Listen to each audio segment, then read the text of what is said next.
Apreciados hermanos, les invito para que cerremos los ojitos y vamos a tener una oración. Oremos.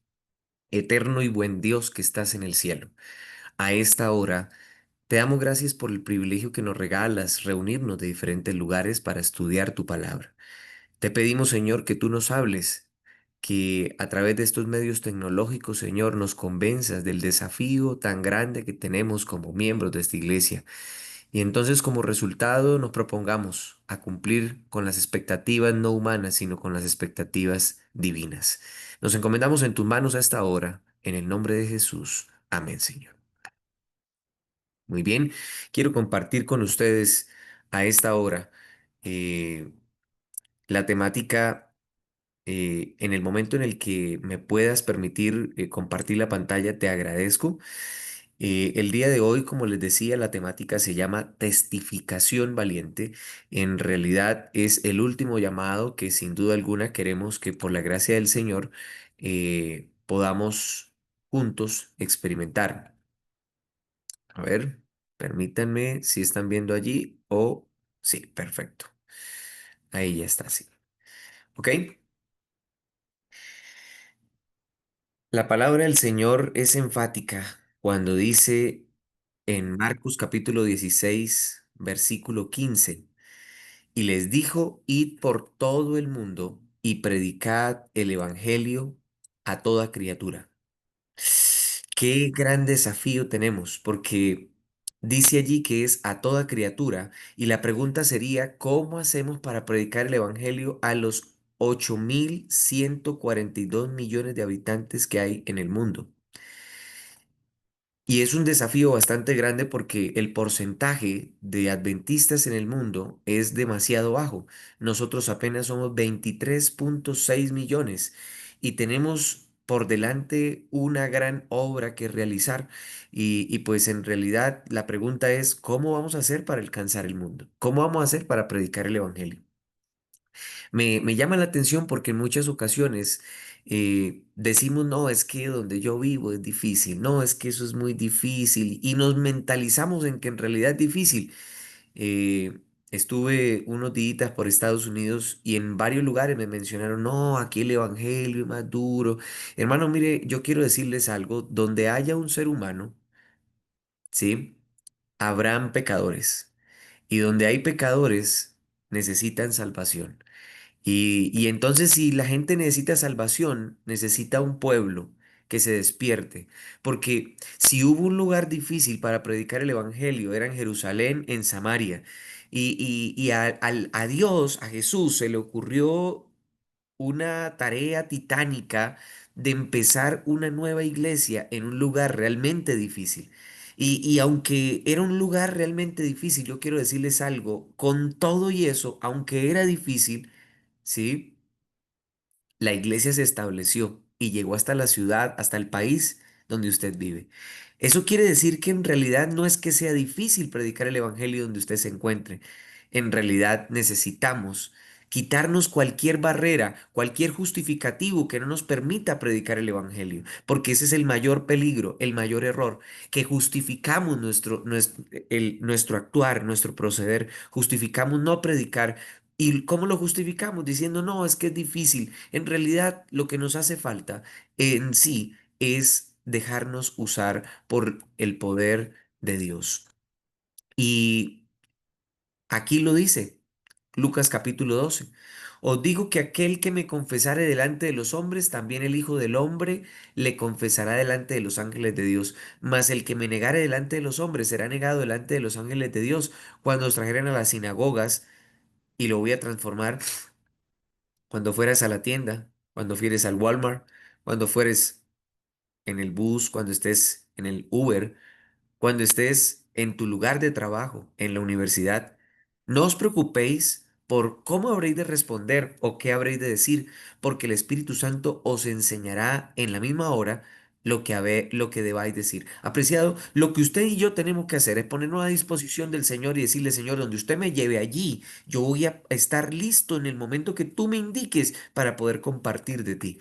Pero necesitamos dejarnos usar por el Señor, no solamente en la casa, allá en el Walmart. cuando estamos en la universidad, cuando vamos en el tren, cuando estamos manejando? ¿Cómo es nuestra actitud cuando estamos en cada una de estas actividades? Saben que esto es preocupante. Yo soy hijo de un padre que es anciano de iglesia durante mucho tiempo, anciano durante años, y yo me iba en el carro, mi papá tenía un carrito viejito, y a veces saliendo de la iglesia alguien le cerraba o le hacía alguna maniobra equivocada, y mi papá sacaba la cabeza por la ventana y no le decía precisamente Dios te bendiga, ni Jesús te ama, sino que con su expresión y sus palabras en realidad estaba negando su fe. Saben, apreciado, que el Señor necesita testificadores en cada uno de los lugares. Nosotros no vamos al Walmart solamente por la comida, nosotros no vamos al supermercado, al market por la comida solamente, nosotros vamos al market porque allí en ese lugar Jesús necesita un misionero. Nosotros vamos a la universidad como una excusa, apreciados jóvenes que me escuchan. Nosotros vamos allá con una excusa de ir a estudiar. Pero en realidad ahí en ese lugar Jesús necesita un misionero. Nosotros utilizamos el transporte público, el que sea, para poder compartir el evangelio. Ahora, hay que saberlo hacer. En la casa a veces tenemos un problema, y es que sucede como en mi hogar, no sé si les sucede a ustedes. Esto es algo muy, muy, muy particular, y es la realidad que muchos hogares viven. Nosotros llegábamos a la casa, a la iglesia, hermanos, y llegábamos de la mano, vestiditos de verde, mi hermano, mi papá y yo, camisa verde fosforescente, corbatica, y me llama la atención que cuando íbamos de camino a la iglesia, 2 cuadras antes veníamos peleando. Mi papá venía una cuadra delante de mi mamá, nunca iban de la mano. Y cuando llegábamos a la iglesia, los hermanos en la puerta nos decían: bienvenida familia Castañeda, qué alegría tenerlos, qué bonitos se ven. No saben la alegría que nos da tenerlos". Y yo decía: Ni saben". Veníamos casi que peleando desde que nos levantamos. Eso parecía un ring de boxeo en la casa, pero llegábamos a la iglesia con cara de adventistas del séptimo día, sí, mostrando una alegría que en realidad no era real, porque nadie conocía la realidad que sucedía, de lo que sucedía en la casa, sí. Incluso en ocasiones, mi papito, yo lo amo mucho, y pues él sabe que yo cuento algunas de las intimidades de nuestra casa. Y allí, cuando mi papá predicaba en ocasiones en la iglesia, yo lo miraba a lo lejos y yo decía: tan bonito, si lo conocieran. ¿Saben, apreciado, que esta es una realidad? Porque en nuestros hogares, en realidad, actuamos a veces de manera diferente a lo que actuamos en la iglesia. Y esto es un error terrible, porque en realidad quienes nos conocen realmente son los miembros de la casa. Mi papá era un buen evangelista, predicaba el evangelio, le gustaba dar estudios bíblicos, pero generalmente no lo hacía en el barrio, porque en el barrio nos conocían, porque en el barrio sabían quién éramos. Y pues en realidad esa es la razón por la cual el evangelio no avanza. Cuando los muchachos juegan fútbol, a veces uno dice: oye, pero ¿qué es lo que pasa? Pareciera que no fuéramos adventistas porque terminamos es peleando, ¿sí? Y allá en la cancha el Señor necesita, en cualquier escenario, en cualquier lugar, el Señor necesita misioneros que estén dispuestos a predicar del Evangelio. Incluso en la cancha, en la casa, ¿qué música estás escuchando? Me ocurrió en alguna ocasión haciendo de esas visitas sorpresivas. A mí me gusta en mi ministerio desarrollar visitas a las casas sorpresivas. No las hago muy común porque a veces las sorpresas que no están, pero en alguna ocasión, cuando estaba haciendo una de esas visitas, encontré que estaba una música a todo volumen, pero eso era una música no de la nuestra, sí, usted me entenderá. Allí estaba sonando ese chispún, chispún, chispún, y yo toco el timbre, y de un momento a otro se escucha por ahí alguien que dice: es el pastor, y automáticamente la música se apagó. Saben, apreciados, el Señor necesita gente que realmente testifique de Jesús, gente que incluso en el hogar pueda hablar de Jesús, que en silencio, sin necesidad de estar predicando, con su vida pueda testificar de Jesús. La palabra del Señor dice en el Evangelio de Juan, capítulo 9, Versículo 17. Este es el centro de la temática. Dice la palabra, entonces volvieron a decirle al ciego, ¿qué dices tú del que te abrió los ojos? Y él dijo que es profeta. Ustedes pueden darse cuenta que este ciego no tenía ni la más mínima idea de quién era Jesús. Él le estaba diciendo que era profeta, pero en realidad no era solamente un profeta, era el Hijo de Dios, era Dios mismo con nosotros, era Emanuel. Pero si ustedes se dan cuenta, el concepto que él tenía no era suficiente. No sabía de profecías, no sabía de nada de conceptos quizá teológicos, pero él sabía algo. Y vamos a identificar qué era lo que él sabía. Versículo 18. Pero los judíos no creían que él había sido ciego y que había recibido la vista, hasta que llamaron a los padres del que había recibido la vista y le preguntaron, diciendo, ¿es este vuestro hijo el que vosotros decís que nació ciego? ¿Cómo pues ve ahora? Sus padres respondieron y le dijeron, sabemos que este es nuestro hijo y que nació ciego, pero ¿cómo ve ahora? No sabemos. ¿O quién le haya abierto los ojos? Nosotros tampoco sabemos. Edad tiene, preguntadle a él. Él hablará por sí mismo. Me llama la atención porque este pasaje, de hecho en los versículos siguientes, el versículo 22, nos va a explicar la razón bíblica por qué ellos no querían hablar de Jesús, porque ellos sabían quién había sanado a su hijo. Pero yo quiero decirles cuál es mi apreciación.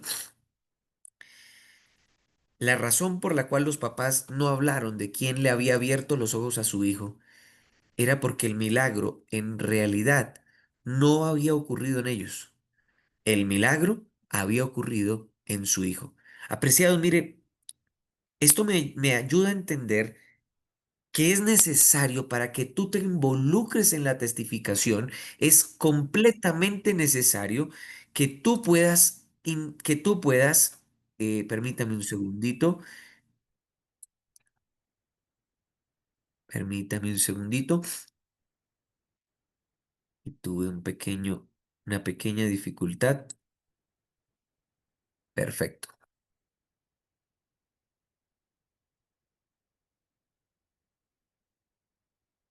Listo. Es necesario que tú tengas primero una vivencia personal, porque cuando tú no tienes una vivencia personal con Jesús, cuando tú no tienes algo que Jesús haya hecho en tu vida, pues no tienes forma de predicar. Aquí están los papás, no sabían qué hacer, no sabían qué predicar, no sabían qué decir, pero miren lo que dijo este ciego. Yo quiero invitarles para que ustedes miren lo que dijo este ciego. Juan capítulo 9 versículo 22. Esto dijeron sus padres porque tenían miedo de los judíos, pero ese mismo miedo lo tenía también el ciego, pero ustedes se van a dar cuenta de lo que sucedió. Por cuanto los judíos ya habían acordado que si alguno confesara que Jesús era el Mesías, fuera expulsado de la sinagoga. Por eso dijeron sus padres, edad tiene, preguntadle a él. Entonces volvieron a llamar al hombre que había sido ciego y le dijeron, da gloria a Dios. Nosotros sabemos que ese hombre es pecador. ¿De quién estaban hablando? Están hablando de Jesús. Esa es la forma como se expresaban de Jesús estos líderes religiosos. Pero miren lo que dice el versículo 25. Entonces él respondió y dijo, si es pecador, no lo sé. Una cosa sé, que habiendo yo sido ciego, ahora veo. La forma más poderosa de hablar de Jesús no es hablar de conceptos, no es hablar de doctrina. De hecho, mi apreciado hermano, mi apreciada hermana, mire, el texto nos acaba de mostrar que este hombre le mostraron un argumento y le dijeron, mire, ese hombre es pecador. Y ustedes se dan cuenta que el ciego pudo haberse quedado ahí discutiendo, enfrentando una batalla, como a veces nos ponemos a discutir que si es el sábado, que esto, que aquello, y nos ponemos a pelear. Y en lugar de ganar el alma, no ganamos la pelea, ¿sí? Ganamos la discusión, pero no nos ganamos el alma, porque andamos es peleando, andamos discutiendo. Pero mire que la estrategia de este hombre, yo no estoy diciendo que el sábado no sea el día del Señor, por supuesto que sí, pero hay que saber cómo hacerlo. Y ustedes se dan cuenta que este hombre, en lugar de ponerse a discutir sobre la teología de Dios, sobre la doctrina de Dios, sobre la creencia del Hijo, él dijo, mire, la verdad, yo no sé. Si es pecador, no lo sé, pero yo sí sé una cosa, que habiendo yo sido ciego, ahora veo. El mejor argumento, apreciado hermano, que usted puede presentar para predicar el Evangelio, adivine cuál es, su vida. Su vida es el mejor el mejor argumento, la experiencia personal. Y sigue diciendo la palabra porque no es un invento mío. Usted se va a dar cuenta que vuelve a repetir el mismo argumento. Versículo 26. Le volvieron a decir, ¿qué te hizo? ¿Cómo te abrió los ojos? Y él respondió, ya os lo he dicho y no habéis querido oír. ¿Por qué queréis oírlo otra vez? ¿Queréis también vosotros haceros sus discípulos? Mire que cuando sucede un milagro en su vida, usted comienza a tener una autoridad especial, la autoridad que este ciego tenía, y la forma como le habló a sus líderes religiosos indudablemente demuestra que el Espíritu Santo estaba con este hombre y le injuriaron y le dijeron, versículo 28, tú eres su discípulo, pero nosotros, discípulos de Moisés, somos. Nosotros sabemos que Dios ha hablado a Moisés, pero respecto a ese, no sabemos de dónde sea. Versículo 30. Pudo haber quedado allí hablando nuevamente de la teología de Dios, haciendo apología de su fe, defendiendo su fe, peleando con los líderes religiosos. Pero mire la respuesta de este hombre. Respondió el hombre y les dijo, pues esto es lo maravilloso, que vosotros no sepáis de dónde sea, y a mí me abrió los ojos. Apreciados hermanos, necesitamos que ocurra el milagro. Porque ocurriendo el milagro en nuestra vida, la transformación de nuestra vida, entonces tendremos el mayor argumento para poder predicar el Evangelio. Mientras esto no suceda, nuestro argumento no será poderoso. Nosotros no podemos vivir de una experiencia pasada. Nosotros no podemos vivir de una experiencia de nuestros padres. Nosotros no podemos vivir de una experiencia que en algún momento de nuestra vida ocurrió. Nosotros necesitamos vivir de una experiencia diaria y personal, porque cuando eso sucede, entonces nuestro argumento realmente es poderoso. Saben, apreciados, la palabra dice, con todo eso los gobernantes y muchos no creyeron en él, pero a causa de los fariseos no lo confesaban para no ser expulsados de la sinagoga, porque amaban más la gloria de Dios que la gloria de los hombres que la gloria de Dios. Primera de Corintios capítulo 2 dice, así que hermanos, cuando fui a vosotros para anunciar el testimonio de Dios, no fui con excelencia de palabras y sabiduría. Hay personas que tienen temor a la hora de predicar porque no saben qué decir. Apreciado, mire, lo único que usted tiene que decir y lo único que usted tiene que hacer es vivir una experiencia real con Jesús. Cuando usted tiene una experiencia real con Jesús, usted se convierte en un misionero poderoso. Dice la palabra, el versículo 2, pues me propuse no saber entre vosotros cosa alguna, sino a Jesucristo y a este crucificado. Hay algunos que están esperando conocer todas las profecías y saberse todas las creencias. Mire, hermano, empiece a vivir lo que conoce. Ustedes conocen la experiencia de Pedro y de Juan. Se encontraron allí un paralítico en la puerta de la hermosa, allí en el templo. Y cuando iban entrando, el paralítico les dijo, por favor, ayúdenme. Y ellos le dijeron, mire, oro y plata no tengo, pero usted solamente puede dar de lo que tiene. Y entonces Pedro le dijo, pero de lo que tengo, te doy. Levántate y anda. Saben, apreciados, esta experiencia es una experiencia sin igual, que nos muestra que efectivamente cuando ocurre el milagro, es que el argumento realmente se vuelve convincente y poderoso. El Espíritu Santo, hermano, usted seguramente ha orado para que el Espíritu Santo en algún momento venga en su vida. Yo quiero decirle que el Espíritu Santo va a venir en la lluvia tardía, no para manifestarnos de que, uy, yo sí soy del pueblo, mire que sí, el Espíritu Santo vino sobre mí. No, Señor, el Espíritu Santo viene para que contemos lo que Jesús está haciendo en nosotros. Si usted no tiene el propósito de compartirlo con alguien, el Espíritu Santo nunca vendrá sobre usted. Porque el Espíritu Santo vendrá con un solo propósito, y es que usted y yo podamos ser usados como fue usado Pedro y Juan a la hora de predicar el Evangelio. Miren lo que sucedió, versículo 14, versículo 13 del capítulo 4 de Hechos. Entonces, viendo el denuedo de Pedro y de Juan, y sabiendo que eran hombres sin letras y del vulgo, lo que estamos leyendo es justo después de ese milagro, y le reconocían que habían estado con Jesús, porque la gente se da cuenta si usted está o no está con Jesús. Versículo 14, y viendo al hombre que había sido sanado, que estaba en pie con ellos, no podían decir nada en su contra. Hermano, mire, a usted le pueden debatir. Lógicamente que sin un argumento firme y bíblico le pueden debatir el sábado, le pueden discutir la creencia del santuario, pueden ir en su contra con la creencia, con cualquiera de las creencias, aunque no tengan razón. Pero yo le quiero decir algo, nunca podrán decir nada en su contra cuando vean los milagros que ocurren en su vida. Y dice la palabra en el versículo 15, entonces les ordenaron que salieran del concilio y conferenciaran entre sí diciendo, ¿qué haremos con estos hombres? Porque de cierto os digo, señal manifiesta ha sido hecha por ellas, notoria a todos los que moran en Jerusalén. ¿Y qué? ¡Ah, qué cosa tan linda, hermano! Mire, yo quiero decirle algo, cuando la iglesia, esos 23 millones de adventistas que somos, empiece a vivir una experiencia personal, cuando realmente empiece a suceder milagros de transformación poderoso en nuestra vida, yo quiero decirles algo, hermano, mire, nadie podrá negar nuestro mensaje. Nadie podrá argumentarlo y debatirlo. Hechos capítulo 4 versículo 17 dice, sin embargo, para que no se divulgue más entre el pueblo, amenacémosle para que no hablen de aquí en adelante a hombre alguno en este nombre. Y llamándolo les intimaron que en ninguna manera hablasen ni enseñasen en el nombre de Jesús.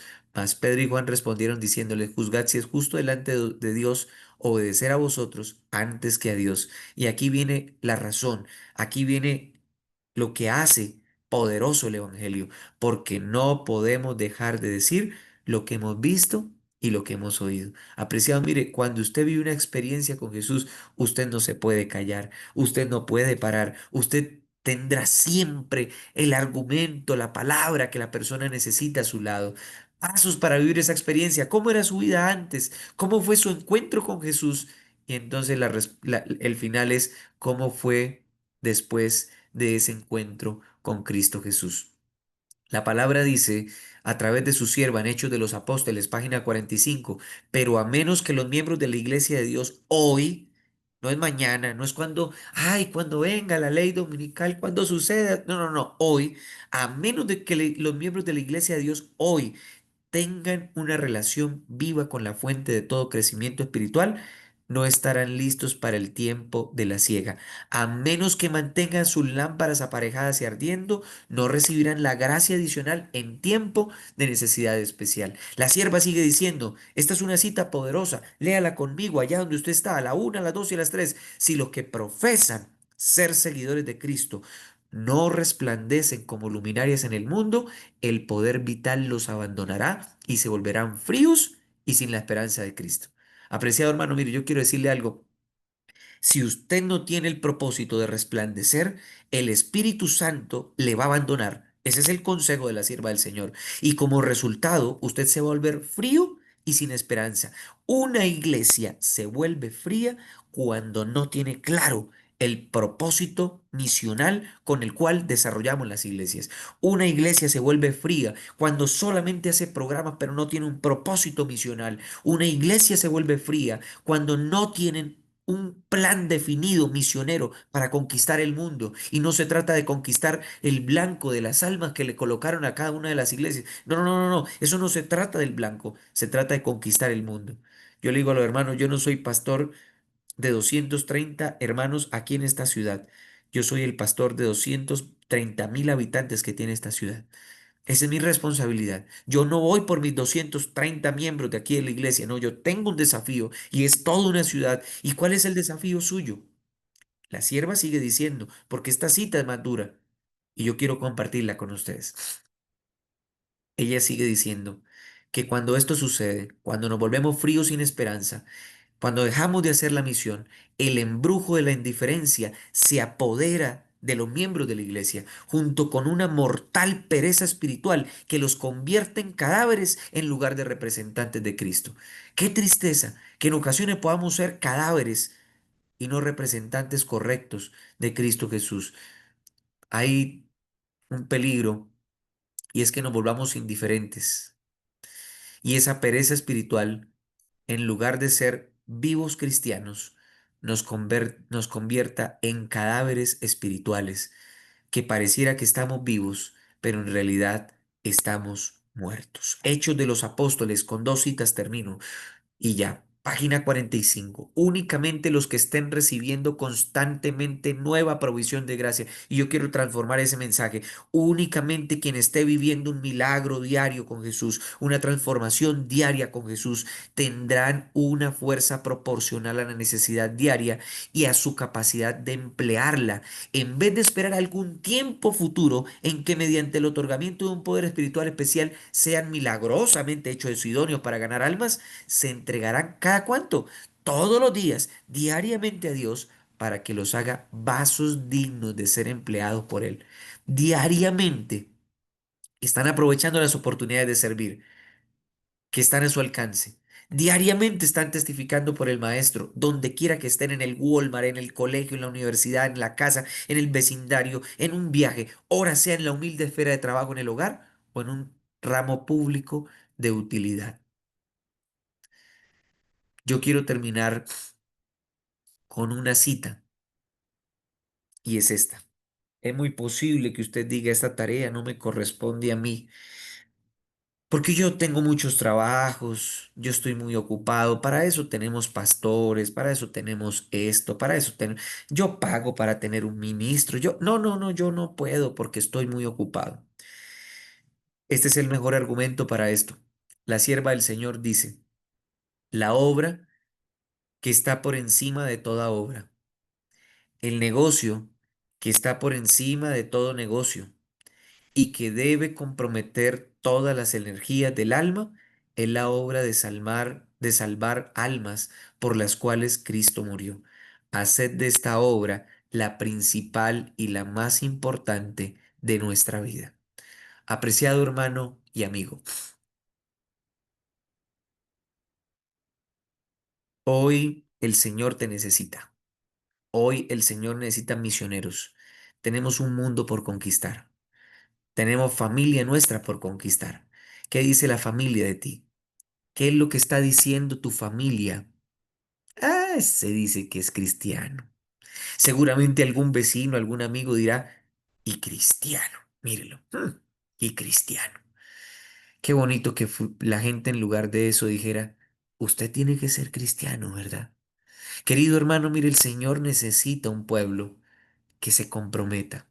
El Señor necesita un pueblo que entienda que tiene una misión, porque el mayor problema que tenemos en realidad es que no tenemos clara la misión, no entendemos que es una obligación, no es si usted quiere, es que nos toca. El único método que el Señor dejó para que usted pueda vivir una relación diaria, permanente y transformadora, el único método es la predicación del Evangelio. Jesús viene pronto, pero necesitamos hacer que Jesús venga pronto, a través de nuestro testimonio, a través de nuestra vida, compartiendo de Jesús, y como resultado, entonces seremos parte de ese grupo que Cristo Jesús vendrá a llevar al reino de los cielos. Querido hermano, yo le invito para que cierre sus ojos. Acompáñeme en oración en este momento. Querido Padre que estás en el cielo, nos cuesta en ocasiones predicar, nos da temor, nos da miedo. Padre, a veces nos quedamos incluso metidos solamente en un tema. Tenemos 28 creencias fundamentales de nuestra iglesia, a veces nos quedamos metidos en una de esas solamente. A veces hacemos mucho énfasis en hacer oración, y la oración es poderosa y necesaria. También tu sierva dice que el que ora y solo ora, algún día dejará de hacerlo. Porque si nosotros en realidad no estamos comprometidos con tu misión, no tiene sentido lo demás que podamos saber y lo demás que podamos hacer. Que tu Santo Espíritu se derrame sobre nosotros. Que estas 48 conexiones y quienes nos están viendo a través de las redes hoy puedan tomar la decisión de hacer parte de ese ejército misionero para hacer que las cosas sucedan. Padre, tú solamente con Jesús, a través de 12 personas, los discípulos, conquistaron el mundo. Hoy somos más de 23 millones de adventistas que sacamos mil y una excusas para seguir haciendo el trabajo que 12 hombres iniciaron a hacer. El Evangelio llegó a nuestra casa, llegó a nuestro barrio, llegó a nuestra ciudad por esos 12 hombres que arriesgaron hasta su vida. Permítenos vivir una experiencia tan poderosa como la que vivieron los discípulos de Jesús, para que el día de hoy, viviendo la experiencia de transformación en nuestra vida, nos dejemos utilizar por ti y entonces como resultado podamos predicar el mensaje a las personas que nos rodean. Úsanos en tu servicio. Quédate con nosotros en este día. En el nombre de Jesús te lo pido. Amén, Señor.